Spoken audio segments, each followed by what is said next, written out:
ओम श्री वेद पुरुषाय नमः। नमस्कार।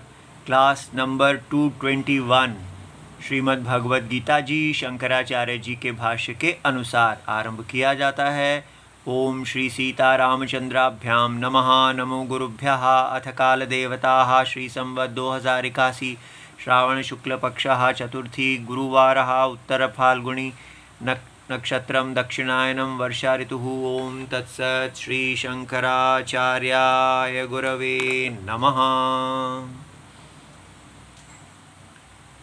वेदा विनाशिनं नित्यं य एनं अजमव्ययं कथं स पुरुषः पार्थ कंघातयति हन्तिकम्। अध्याय नंबर 2 श्लोक नंबर 21। पुस्तक है Shrimad Bhagavad Gita ji, Gita press, Gorakhpur, book number 10, Shankaracharya ji के भाष्य वाली पुस्तक। अच्छा जी, तो कल के क्लास में हमने ये बात देखी कि जिस प्रकार आजकल भगवद गीता पढ़ाई जा रही है उसमें एक बहुत बड़ा दोष है। वो बड़ा दोष ये है कि हमारे अंदर सीता राम जी की संतान होना का भाव और सीता राम जी बनने की इच्छा ये हमारे अंदर नहीं आता। हम केवल बस इतना ही जानने लग जाते हैं कि आत्मा अकर्ता, बस आत्मा अकर्ता, और बस हम सत्य, ये सारा जगत मिथ्या है, आत्मा अकर्ता है। और फिर व्यवहार में हमें क्या करना है? व्यवहार में हमको सीता राम जी की तरह नहीं जीना। व्यवहार में हमें रावण की तरह जीना है। हम रावण की तेजा की समान प्रैक्टिकल होके जीते हैं और साथ में कहते हैं ये सारा जगत तो असत्य है, आत्मा जो है वो अकर्ता है, सारे कर्म असत्य हैं। इसलिए व्यवहार में कैसे जीना है? बस बी प्रैक्टिकल। बी प्रैक्टिकल माने जैसे भी आपको तरीके से, माने आप साइंटिफिक रहो, व्यवहार में साइंस, और फिर उसके बाद दृष्टि में परम सत्य ज्ञानी। तो एक तरफ आपके पास ज्ञानी है जो अकर्ता आत्मा को देखता है, और दूसरे तरफ हमारे पास एक साइंस है जो कहता है मैं देह हूँ। तो हम मैं देह हूँ से अकर्ता आत्मा, बस दो हैं हमारे पास क्षेत्र। व्यवहार में देह बन के जियो माने साइंटिफिक, और शास्त्र दृष्टि में अकर्ता आत्मा। ज्ञानी भी हो गए और रावण भी हो गए, बीच में राम कहीं आते ही नहीं है। इस प्रकार की जो भगवद गीता है ये अनर्थ है।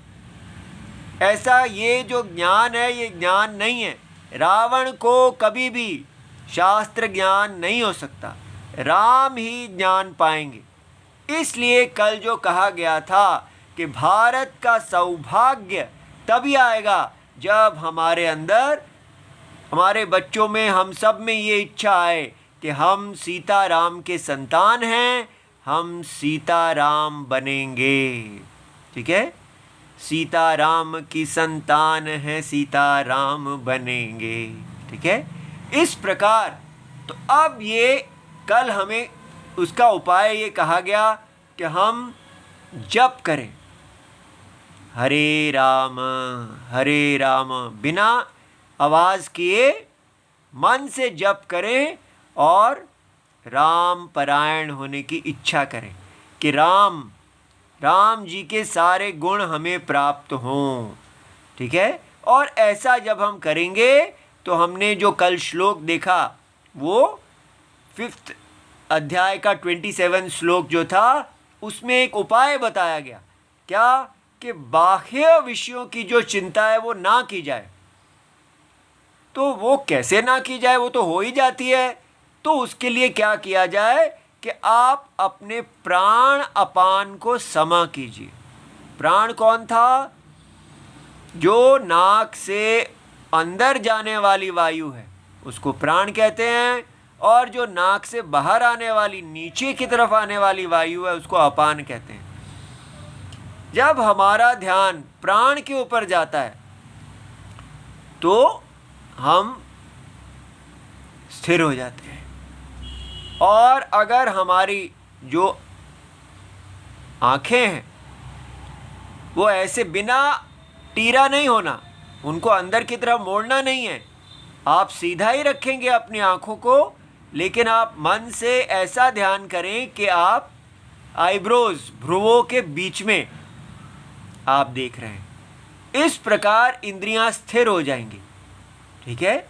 और ये श्लोक तो ब्रह्मज्ञानी के आत्मचिंतनम का श्लोक था, लेकिन हम इसको प्रयोग करेंगे अंतरात्मा को, इस जगत की आत्मा राम के रूप में। जब हम हरे राम कहें तो अपने प्राणों को देखें, हरे राम हरे राम। इस प्रकार सदा प्राणमाला, ये कहा गया कि एक प्राणमाला, एक तो होती है मनकों की माला जैसे रुद्राक्ष माला इत्यादि, लेकिन एक प्राणमाला है कि सदा आपके प्राणों के साथ हरे राम, राम जी को पुकारना, उनकी शरणागति सदा चलती रहे।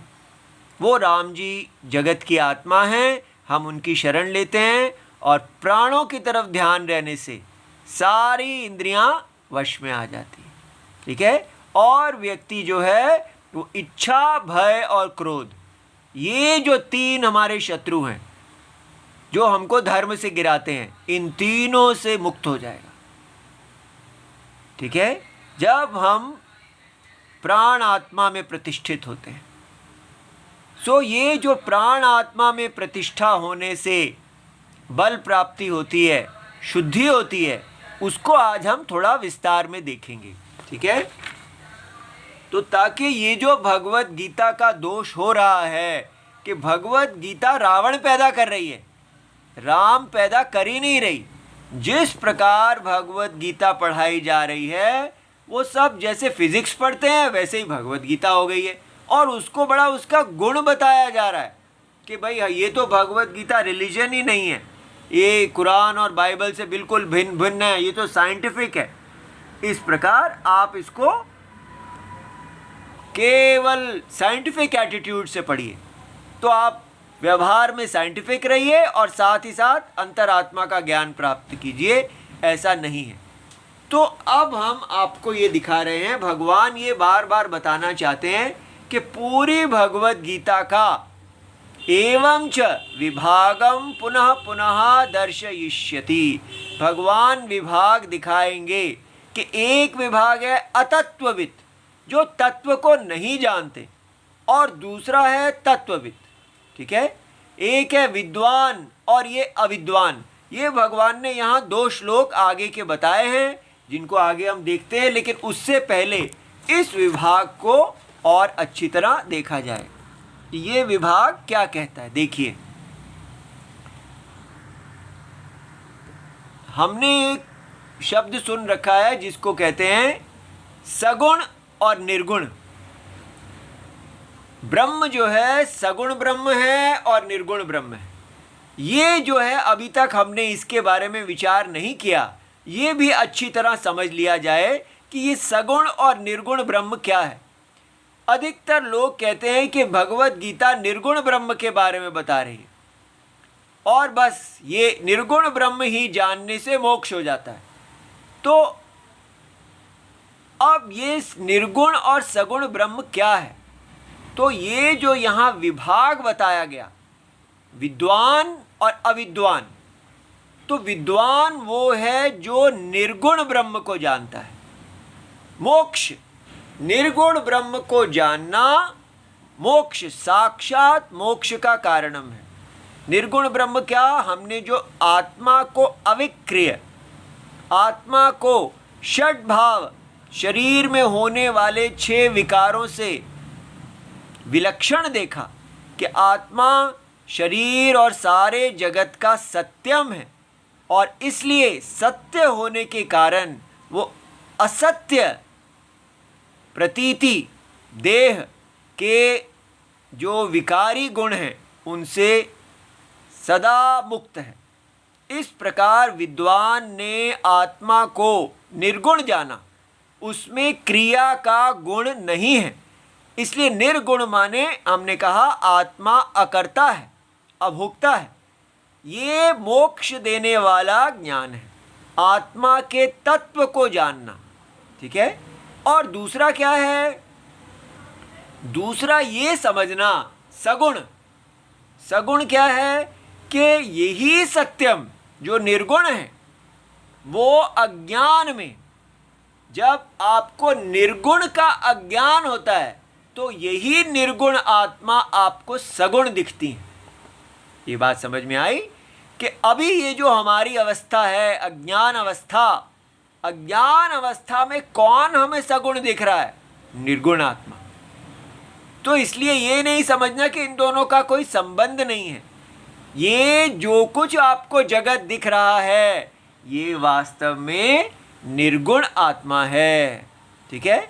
निर्गुण आत्मा ही हमको सगुण दिख रही है। तो सगुण जो आत्मा है वो क्या है?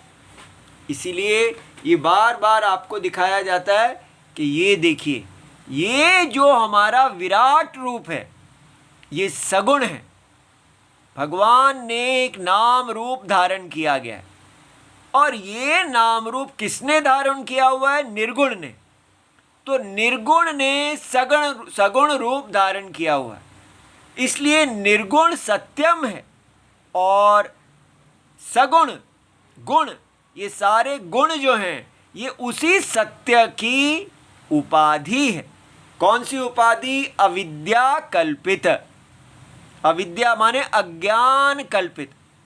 तो वास्तव में जो अनुभव है वो निर्गुण है, लेकिन वही निर्गुण आत्मा अज्ञान की दृष्टि से सगुण दिख रही है।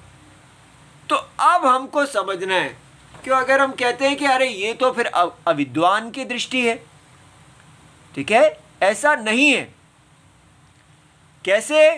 देखिए, ये तो विद्वान है और भगवान इसको अविद्वान की दृष्टि कह रहे हैं, लेकिन ये अविद्वान की दृष्टि वेद दे रहे हैं। इसलिए समझना है जो सबसे बड़ा अविद्वान है वो तो साइंस है, जो अपने आप को देह मानता है। ये जो अपने आप को देह मानने वाला है ये है जो वेद को जानता ही नहीं। ठीक है। और इसको वेद ये दृष्टि देते हैं कि आत्मा के दो रूप हैं, सगुण और निर्गुण। सगुण रूप को भी वेद बताते हैं और निर्गुण रूप को भी वेद बताते हैं। ये बात समझिए कि हमको केवल निर्गुण रूप को ही नहीं समझना, हमको भगवान का सगुण रूप भी देखना है। सत्य ही निर्गुण और सगुण रूप में खड़े हैं। ठीक है। अज्ञान दृष्टि से भगवान को देखते हैं तो भगवान सगुण है, और ज्ञान दृष्टि से देखते हैं तो वो निर्गुण है। ठीक है। इसलिए ये जो सगुण दृष्टि है ये कौन बताता है? ये वेद बताते हैं। इसलिए इसको अविद्वान की दृष्टि जो बताया जा रहा है ये वेद दे रहे हैं। तो हम कहेंगे अरे दृष्टि लेने के बाद भी हम अविद्वान ही रहते हैं। हाँ, अविद्वान जो व्यक्ति इस त्रिसत्य को नहीं जानता उसको बताया जाता है कि ये सत्य अविद्या में कैसा दिखता है। ठीक है। तो अब ये आपको दो दृष्टियां क्यों देनी पड़ती हैं? क्योंकि हमको अविद्या में ऐसा लगता है कि केवल देह, ठीक है, ये जो केवल देह है, देह होना ही आत्मा है, बस और कुछ नहीं है। इसलिए जब हम अपने आप को देह मानते हैं, जैसे मॉडर्न साइंस, तो मॉडर्न साइंस वाला जब अपने आप को देह मानता है तो वो केवल कंज्यूमर हो जाता है, बस देह को भरना, यही धर्म है। तो लेकिन वेद आके हमको कहते हैं नहीं, आत्मा की एक अविद्वान दृष्टि है। जब आप आत्मा को नहीं जानते तो उस समय एक दृष्टि है, और दूसरी है जब आत्मा को जानते हैं। तो इसलिए अविद्या काल में ही हमारे पास दो दृष्टियां हैं, एक है वेद से पूर्व। वेद से पूर्व हम अपने आप को केवल देह समझते हैं, शरीर। हमको लगता है ये मैं कौन है? शरीर है बस, और शरीर को भरना ही मेरा धर्म है। तो इसलिए इसको बोलते हैं, बस मैं आंखों से जानता हूं, अनुमान से जानता हूं। दृष्ट और अनुमान, दृष्ट और अनुमान ही प्रमाण है हमारे पास, जो साइंस कहती है। डायरेक्ट परसेप्शन और इन्फ्रेंस, बस जीवन को जीने का क्या तरीका है? Direct perception, inference. दृष्ट माने प्रत्यक्ष प्रमाण और अनुमान प्रमाण। जो व्यक्ति केवल अनुमान, प्रत्यक्ष और अनुमान से जीता है, वो वेद को नहीं जानता। तो वेद हमको प्रत्यक्ष और अनुमान से हटा के वेद प्रमाण पे लाते हैं। वेद प्रमाण में वो हमें कहते हैं, अविद्या में आपने एक जीव ईश्वर भेद है। साइंस वाले को कोई जीव ईश्वर भेद नहीं दिखता। तो हमें कहा जाता है कि ये जो सारे के सारे शरीर हैं, उसमें आपको दिखाया जाता है कि यहां पर एक विराट शरीर है। साइंस इस विराट शरीर को नहीं देखती, क्योंकि उसके पास ऑब्जर्वेशन, 5 इंद्रियां और अनुमान है। ये वेद चक्षु से जाना जाता है कि आप इस समय एक विशेष शरीर को धारण किया हुआ है आपने, लेकिन जिसने इस शरीर को धारण किया हुआ है वो इससे विलक्षण आत्मा है, और उसी ने ये सारे जगत को धारण किया हुआ है। और लेकिन अज्ञान, अविद्या दृष्टि में अविद्वान को बताया जाता है कि जैसे कि ये आत्मा, एक ही आत्मा हर शरीर के साथ इक्वेशन में आई हुई अपने आप को कर्ता भोक्ता देख रही है। आत्मा कर्ता, आत्मा भोक्ता। आत्मा संसारी। संसारी का मतलब क्या होता है? कि वो संसरती, मूवमेंट, वो एक शरीर से दूसरे शरीर को जाता है। अपने कर्मों के आधार पर वो फल को प्राप्त करता है। इसलिए आप जो जो कर्म कर रहे हैं वो बीज है। आप बीज बो रहे हैं और वो बीज अदृष्ट को पैदा करते हैं। ठीक है? तो इसलिए ये जो अदृष्ट कर्म फल आ रहा है, इसके कारण आप अनेक शरीर प्राप्त कर रहे हैं। तो इस प्रकार यहां पर ये जो जीव ईश्वर भेद कहा गया, वेद जो जीव ईश्वर भेद बताते हैं, वो ऐसा नहीं है कि जीव ईश्वर अन्य और जीव अन्य, जैसा ये कुरान इत्यादि में अलग बताया जाता है। यहां ऐसा नहीं है। यहां कहा कि ये सत्य आत्मा जो है वो ही एक विराट शरीर को धारण किए हुए है, और उसी शरीर के अंदर आपकी मूवमेंट है। भगवान के ही विराट शरीर के अंदर कभी आप भगवान के पैर बन के पैदा होते हैं, कभी भगवान की जांग, कभी भगवान की भुजा, और कभी भगवान का सिर मनुष्य रूप में। और अगर देवता है तो सूक्ष्म, उनका सूक्ष्म शरीर। आप भगवान की इंद्रियां, जो इंद्रियां हैं, मन है, बुद्धि है, वो सूक्ष्म शरीर है, उसके अभिमानी देवता हैं। तो आप देवता रूप से जन्म ले सकते हैं या मनुष्य रूप से जन्म ले सकते हैं, या आप पेड़ पक्षी इत्यादि के रूप में जन्म ले सकते हैं। तो एक ही आत्मा अज्ञान में अनेक शरीरों को धारण करती हुई अनेक जीव हो जाती है। इसलिए हमको यहाँ पर ये बताया जाता है कि वही ब्रह्म सगुण, ये सगुण ब्रह्म है। तो सगुण ब्रह्म में हमको कहा जाता है कि ये जो उपाधि आपने प्राप्त कर ली है, उपाधि क्या है? अविद्या कल्पित नाम और रूप। हम सब एक ही आत्मा ने अनेक नामों रूपों को धारण कर लिया है, और अनेक नाम रूप धारण करने के कारण वो अब एक ही विराट शरीर का में अनेकता को प्राप्त हो गया है। हमारे अंदर सब एक जैसे, हम किसी फैक्ट्री से निकले हुए एक जैसे प्रोडक्ट नहीं है। पूर्व जन्मों के कर्मों के कारण ही हमारी उपाधियां अलग अलग हैं, ठीक है। और हम सब अलग अलग स्वधर्म के लिए बने हुए हैं। जो सिर की तरह पैदा हुए हैं वो ब्राह्मण हैं, जो भुजा से, भगवान की भुजा से पैदा हुए हैं वो क्षत्रिय हैं। और ये अपने जन्म से ही होता है। जो आपके पिता ब्राह्मण हैं तो आप ब्राह्मण हैं, तब आपसे आशा की जाती है कि आप अपने पिता के धर्म को आगे लेके जाएंगे। अब ये जो स्वधर्म कहा जाता है, ध्यान से देखिए, तो आत्मा ने जो उपाधि प्राप्त की, उस उपाधि में दो विभाग हैं। एक है स्वाभाविक, ये देखिए ये सब अविद्या में वर्णन हो रहा है। अविद्वान जो है उसकी प्रवृत्ति दो प्रकार से हो सकती है, एक है स्वाभाविक प्रवृत्ति और दूसरी है अस्वाभाविक प्रवृत्ति। ये हमने बृहदारण्य को उपनिषद में से लिया है, वहाँ पर इसके बारे में बताया गया है। स्वाभाविक प्रवृत्ति को क्या कहते हैं? प्रत्यक्ष अनुमान जनित प्रवृत्ति। जब आपको वेद नहीं मिला तो आप अपनी उपाधि देह को ही सत्य मानेंगे, तो आपका स्वभाव क्या होगा? प्रत्यक्ष। आँखों, पांच ज्ञान इंद्रियाँ, कर्मेंद्रियाँ, यही मैं हूँ।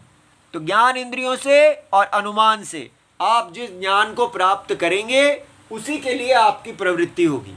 ये बात समझ में आ गई? तो इस प्रकार हम साइंटिस्ट बन के जीते हैं। इसको, ये जो साइंटिस्ट है जो कहता है कि मैंने कंज्यूम करना है, ये वर्ल्ड मेरे को भोग मुझे कहाँ से मिलेगा? ज्ञान इंद्रियों से। और ये दुनिया, वो सारी दुनिया को स्टडी करता है, क्यों? भोग के लिए। इसको बोलते हैं दृष्ट प्रयोजनम, ठीक है। ये जो दृष्ट प्रयोजन की प्रवृत्ति है कि जो आंखों से दिख रहा है और अनुमान से जाना गया, उसको दृष्ट बोलते हैं। और ये असुर, हमारे देश में असुर की डेफिनेशन ये है, इसलिए गुड और बैड मत समझना, सारा साइंस असुर है। और भारत ने अपने आप को साइंटिफिक देश बना लिया है। तो क्या ये नहीं कहा जा रहा कि भारत में भी हमेशा साइंस थी, लेकिन वो साइंस अदृष्ट को जानने वाली थी। हम कभी वैदिक धर्म का उल्लंघन नहीं करते थे। यहाँ पर जो कहा जा रहा है, वेद को नहीं मानने वाली, आत्मा को नहीं मानने वाली साइंस, जो मॉडर्न साइंस है, जो वेस्ट से आई है, केवल दृष्ट प्रयोजनम। इसीलिए ये दृष्ट प्रयोजन वाली साइंस केवल असुरों को पैदा कर रही है। तो ये केवल दृष्ट प्रयोजन माने डायरेक्ट ऑब्जर्वेशन और इन्फ्लुएंस से जीवन जीना, इसको बोलते हैं अधर्म। देखिए यहाँ अधर्म की डेफिनेशन क्या है। जो व्यक्ति केवल अपने पेट को भरने के लिए, अपने देश के पेट को भरने के लिए या पृथ्वी के पेट को भरने के लिए जीता है, कुछ भी कर ले, लेकिन वो अदृष्ट के लिए नहीं जीता, ठीक है। अदृष्ट कैसे आता है वो अभी बताते हैं। तो ये जो असुर लोग हैं, ये अधर्म करते हैं और अधोगति को प्राप्त होते हैं। अधोगति माने पेड़ इत्यादि। ये बात समझ में आ गई? तो इसलिए जो हमारी शरीर की इंद्रियां हैं, वो जब वो प्रत्यक्ष आदि से इन्फॉर्म्ड है, अगर आप केवल प्रत्यक्ष से ही आपकी प्रवृत्ति है तो सारी, इसको असुर कहेंगे। कान, नाक, मुंह इत्यादि सब की प्रवृत्ति किस लिए होगी? दृष्ट प्रयोजन। तो जब हमारे शरीर के सारे प्राण, तो माने प्राण, सारे प्राण माने हमारी 10 इंद्रियां और प्राण, जो 10 इंद्रियां हैं वो सब खाना चाहती हैं। आंखें भी खाना चाहती हैं, हाथ पैर इत्यादि सब अपने भोग में लगे हुए हैं। तो भोग परायणता को असुर कहते हैं, मॉडर्न साइंस परायणता, ठीक है। तो ये असुर है। अब जो हम पढ़ रहे हैं ये निरुपाधिक, ये हमने जो अभी भगवत गीता में अकर्ता आत्मा पढ़ रहे हैं, अगर हम ये देखें कि ये अकर्ता आत्मा सगुण रूप से खड़ा है और हम इस समय कौन है? अकर्ता आत्मा परमात्मा, और उन्होंने ये सगुण रूप धारण किया हुआ है। और सगुण रूप में प्रत्यक्ष आदि प्रमाण के साथ साथ वेद शास्त्र भी है। तो हमको क्या करना है, जब हम इस वेद शास्त्र की दृष्टि को धारण करते हैं तो क्या होता है, वे हमें अदृष्ट प्रयोजन बताया जाता है। ठीक है, जैसे अभी हमने कल देखा था कि भगवान ने अर्जुन को कहा अस्वर्ग्यम, आप युद्ध को छोड़ रहे हैं, ये क्या है, अस्वर्ग्यम, ये आपको स्वर्ग नहीं देगा, नरक देगा। तो वो किस आधार पे कह रहे हैं, तो वेद के आधार पे अदृष्ट प्रयोजन कह रहे हैं। वो कह रहे हैं कोई कार्य ऐसा ना करो जो अस्वर्ग्यम हो, अर्थात जो नरक की तरफ ले जाने वाला हो। माने इधर साइंटिफिक कंज्यूमरिज्म कभी ना करो, अपने व्यक्तिगत सुख इत्यादि को देख के। अर्जुन यही कर रहे थे। इसलिए अस्वर्ग्यम अकीर्तिकरम, कीर्ति किसको कहते हैं, धर्म निमित्त कीर्ति। ऋषि, देवता, पितृ, ये सब लोग, श्रेष्ठ ब्राह्मण, ये सब अगर आपकी अकीर्ति करते हैं, शास्त्र में आपकी अकीर्ति होती है, तो ये बहुत बुरी बात है। कोई लोकल कीर्ति नहीं है ये। मीडिया क्या कहती है उसके बारे में नहीं, देवताओं का मीडिया आपके बारे में क्या कह रहा है उसको कहते हैं अकीर्ति। तो कभी भी कोई कार्य नहीं करना चाहिए जिससे अकीर्ति हो।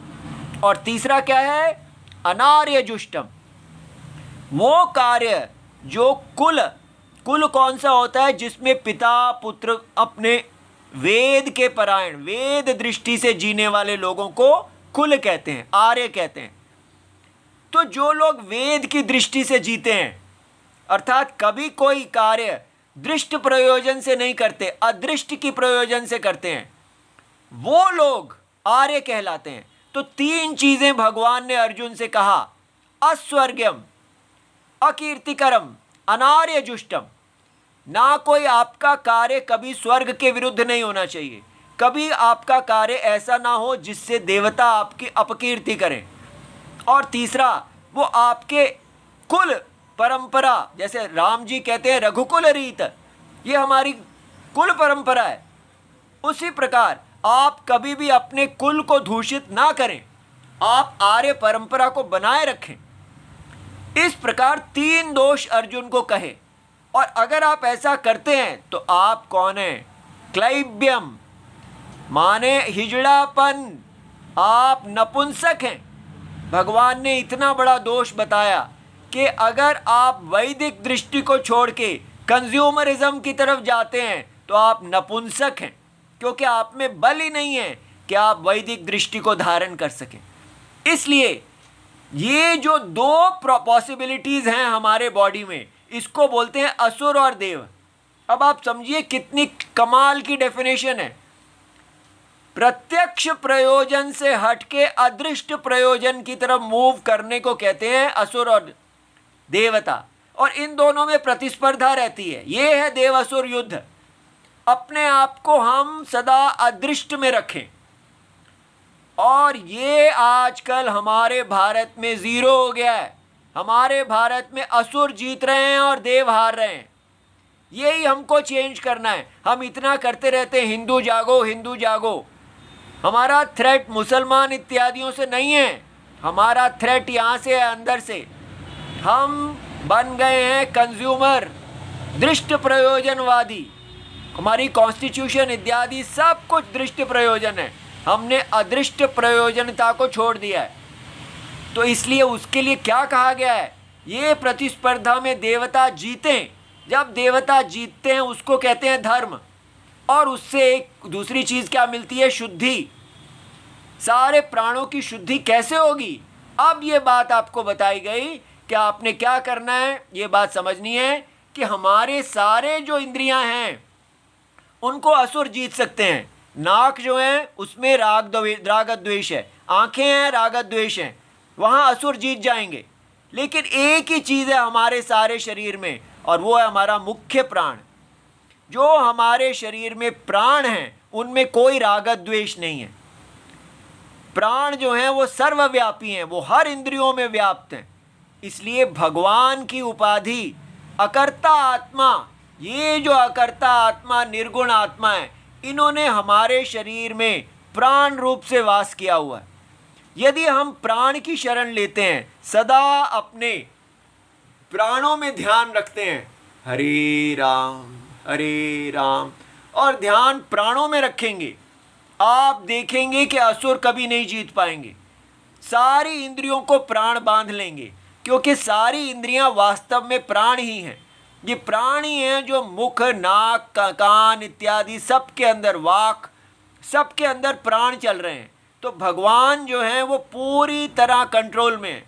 अगर आप प्राण में स्थित हो जाते हैं तो आपके सारे बाकी इंद्रियां, शरीर जो हैं वो शुद्ध हो जाएंगे और आप शांति को प्राप्त होंगे, मन शांत हो जाएगा और सदा धार्मिक प्रवृत्ति होगी। इसलिए रावण को जीतने का और राम जी को जिताने का तरीका क्या है? हरे राम, ऐसा बोलना नहीं है, मन के अंदर बोलो और प्राण माला, अपने प्राण पे ध्यान दीजिए, अपने प्राण को सूक्ष्म बनाए रखिए। आप देखेंगे जादू होगा। तब आप इस निर्गुण आत्मा को आप सगुण उपाधि पहने हुए देखेंगे, तब भगवान का यज्ञ की वृद्धि होगी। ये भगवान की यज्ञ वृद्धि करना भगवत गीता का उद्देश्य है, हमें धर्म दिखाना। और ये मॉडर्न एजुकेशन जो भगवत गीता की हो रही है, जो हमें प्रत्यक्ष की तरफ ले जा रही है, इस साइंस को हमने वैदिक साइंस बनाना है। कोई ऐसा प्रत्यक्ष अनुमान का काम नहीं करना जो वैदिक धर्म के विरुद्ध हो। इसको यूज करेंगे वेद की वृद्धि के लिए। ये बात समझ में आ गई? ओम नमो भगवते वासुदेवाय। जय जय सीताराम। प्रणाम।